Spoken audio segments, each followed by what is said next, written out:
Welcome to Home Training Series Part 3 from the Judo Academy. In this series, Grace will be leading the first part of the session, Stephen taking over in the second, and finishing off with Grace for a cool down.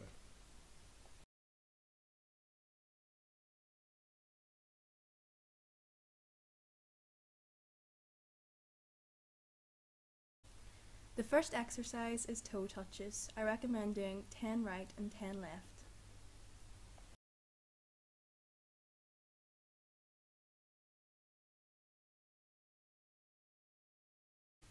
The next exercise is knee hugs.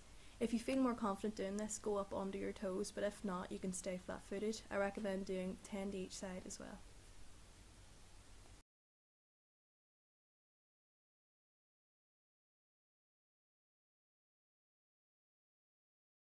This next exercise is cradle walk.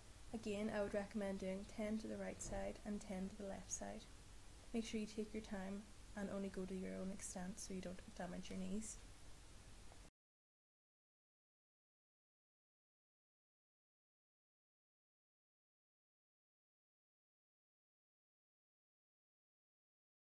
Remember, if you need to, you can give yourself a bit of a breather, maybe 10 to 15 seconds between each exercise. The next one we're going to do is bear crawls. This is bear crawls with straight leg. You want to try and keep your feet flat on the ground and move your hands and arms in sync, so you're not just crawling up the mat.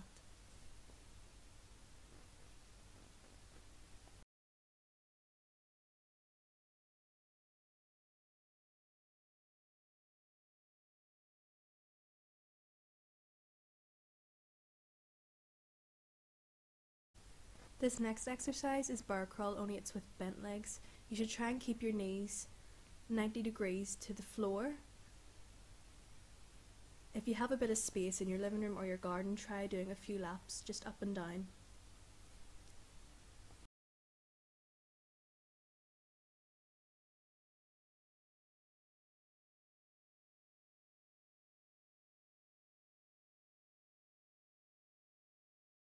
This next exercise is a bit trickier. It's called inchworm. So what you're going to do is you're going to walk your hands in front of you and then walk your feet in afterwards. You should try and keep your legs as straight as possible. If you feel up to it, you can do a press up when you go back down and you're in the plank position, but if not, just doing the walk is a good workout.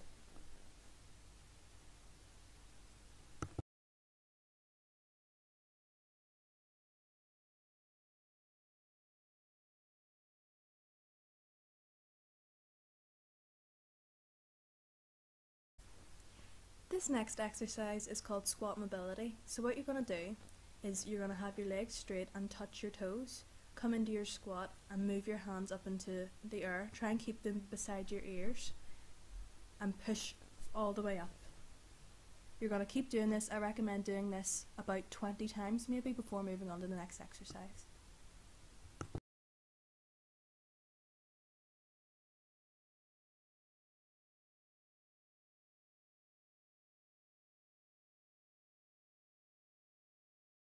This next exercise is called thoracic twist. You're going to start on your all fours.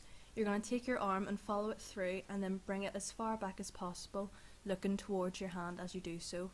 You're going to repeat this process. You can go as quick as you want to or as slow as you want to, as long as you get the exercises done. I do recommend doing 20 to one side and then turning and doing 20 to the other side.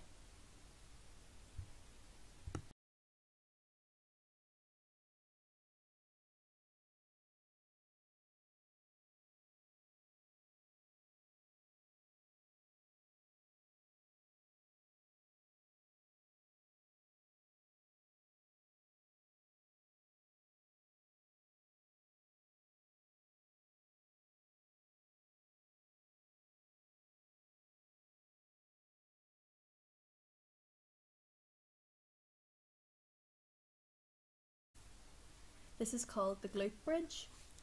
I sometimes do this exercise with a mini glute band, but it works just as well without. I recommend holding it for about 3 to 5 seconds at the top. You're squeezing your glutes together as you come up off the ground. I'd say to do about 20. Remember to hold for each one.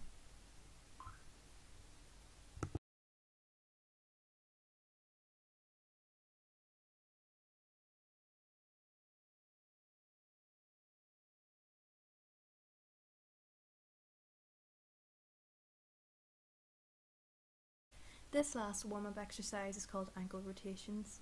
I find this very important in judo because ankles and toes get damaged so easily, so this warms them up properly before you start into the next resistance band work. Make sure you do about 10 each way on one foot and then 10 each way on the other foot.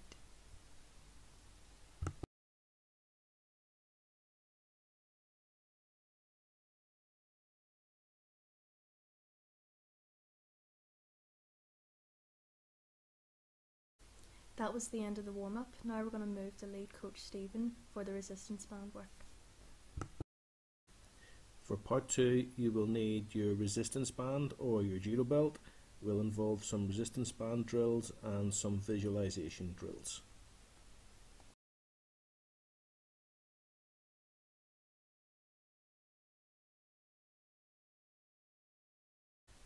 First drill, kuriashi bare, 2 steps to the left and sweep, 2 steps to the right and sweep, using your arms to move your partner.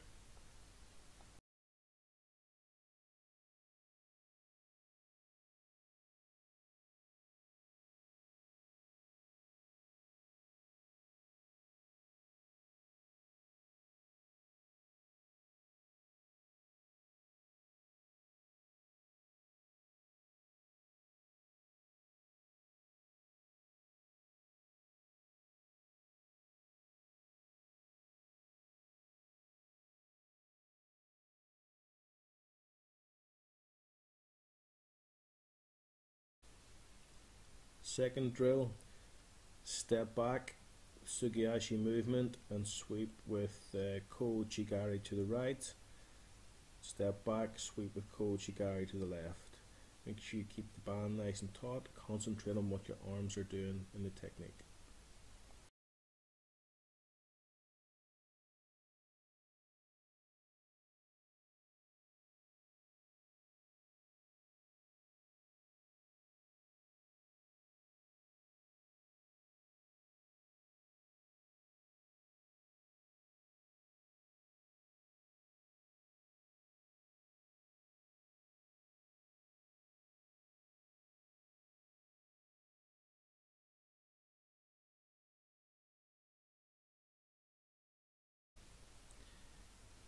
Ippon seonage, 2 steps to the left, right hand ippon seonage, 2 steps to the left, left hand ippon seonage.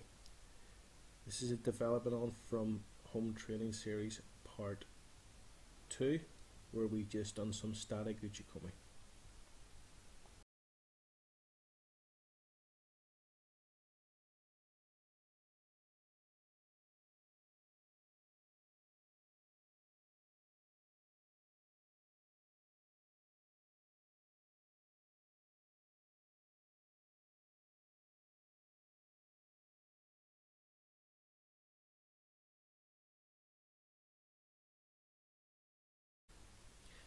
Again, developing the 2 steps to the side and attacking the side attack, we're using seo toshi. A little bit different from the seonage, where we're pushing our right leg back and left leg back for the otoshi throw.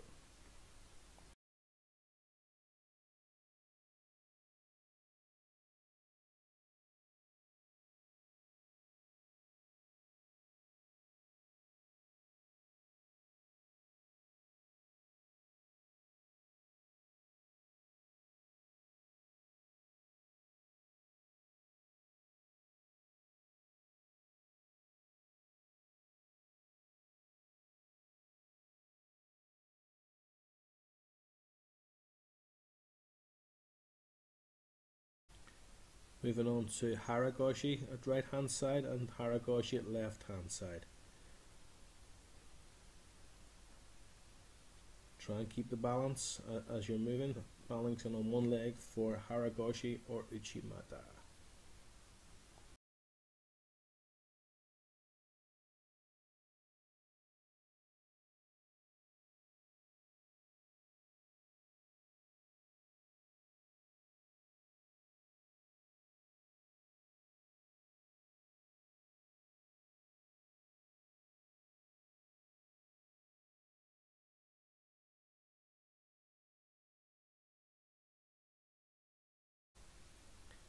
Last one with the resistance bands, we're looking at Soda to Shirikumagoshi.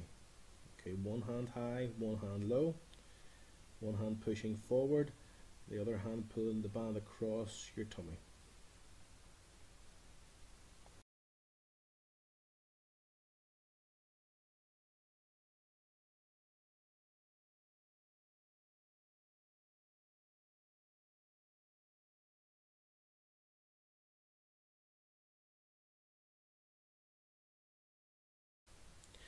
For the next part, we're looking at some visualization drills. We're starting with our kumi kata. So we're imagining our partner throwing a right arm over the top to get a high grip and a left arm over with a high grip. Then we're taking the arm, moving around into position and finishing off with a single technique, developing to a combination. We've done lots of this in class.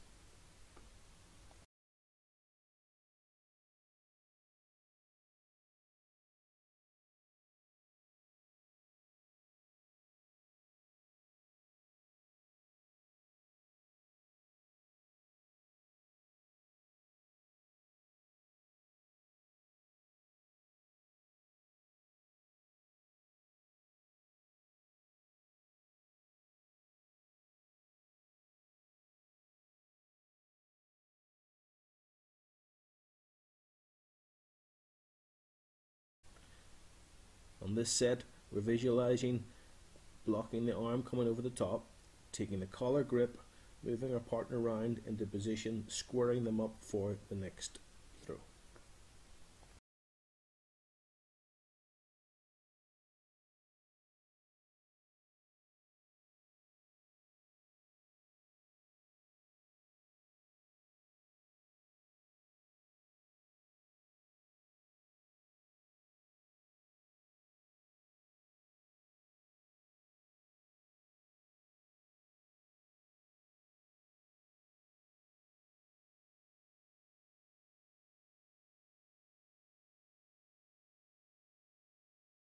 Continuing on this theme, you're blocking the arm coming over, taking the collar grip, turning them around and following up with ouchigari.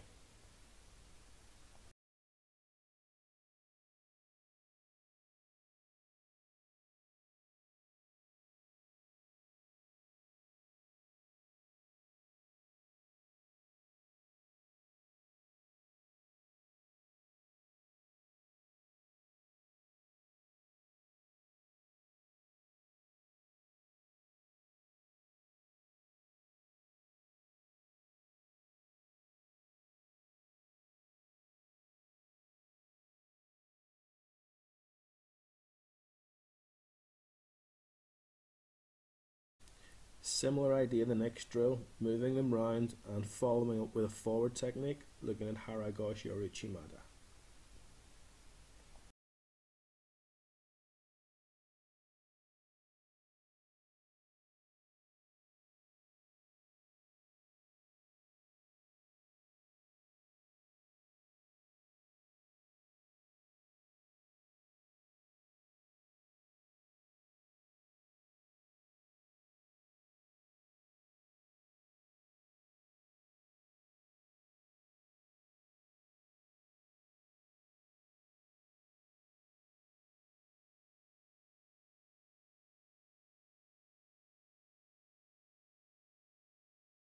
Last part, putting them all together. Block, collar, move them round, ouchigari, finishing off with haragoshi.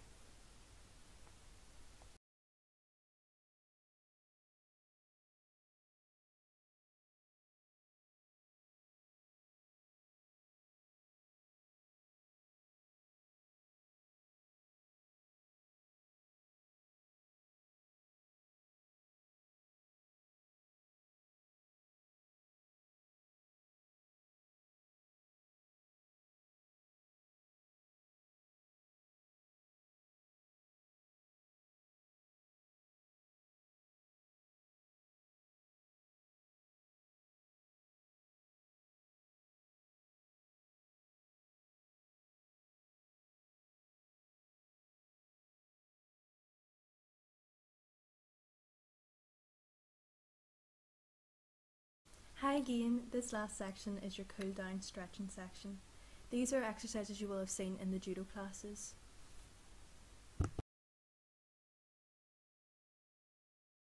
Here you're going to stretch open your legs a bit. You're going to lean down and touch the front and then into the middle and then stretch into the back, and then you're going to come back up and stretch all the way back. Continue to do this maybe about 10 times.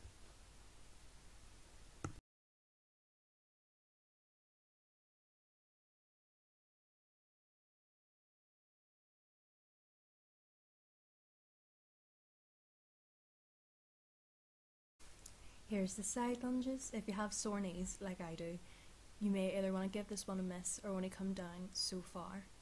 But what you want to do is come down as far as you can and try and keep your hands off the ground, but maybe use them to balance yourself.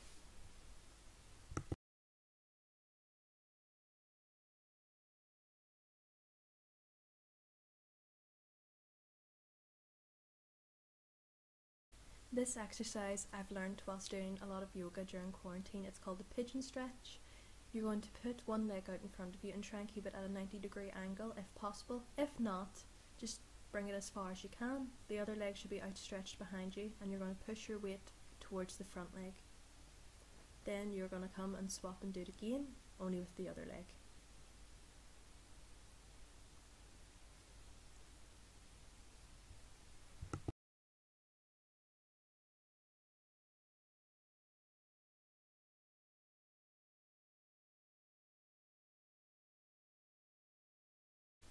For this next exercise, I want you to sit and bring your legs as wide apart as possible.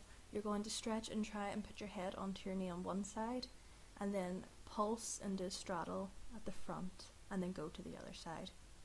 You can probably go lower than I can into the straddle, but try your very best.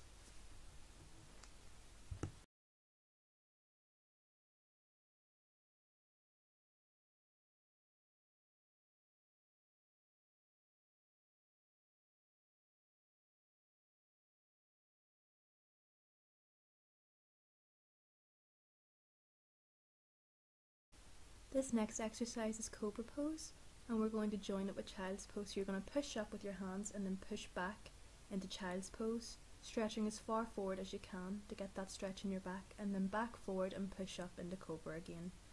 I'd recommend doing this 10 times, but do as many as you feel is right.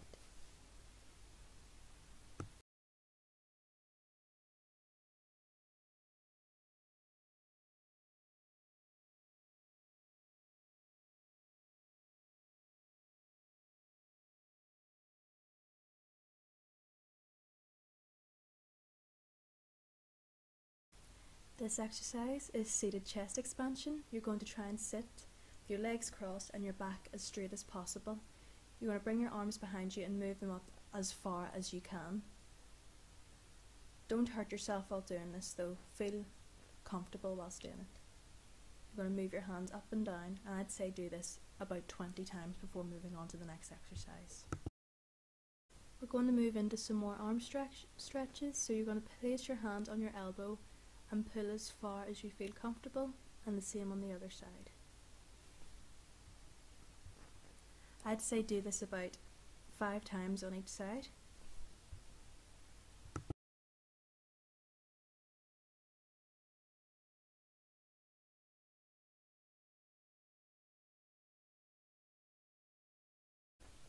Moving on to another arm stretch. So you're going to place your arm as far across your body and use your other arm to secure it in a stretch. Do this similar to the last 5 times on each side.